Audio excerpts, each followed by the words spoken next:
రసూలుల్లాహ్ సల్లల్లాహు అలైహి వసల్లం ఇలా తెలియజేశారు, ముగ్గురు దువాని అల్లాహ్ తాలా ఎట్టి పరిస్థితుల్లో కూడా అంగీకరిస్తాడు, రద్దు చేయడు. మొదటిది తండ్రి తన సంతానం గురించి చేసే దువా అల్లాహ్ తాలా రద్దు చేయడు.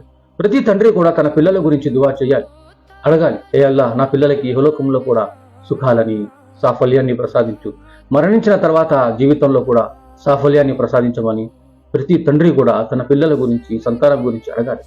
రెండు, ప్రయాణంలో ఉన్న వ్యక్తి అడిగిన దువాని కూడా అల్లాహ్ తాలా రద్దు చేయరు, అంగీకరిస్తారు.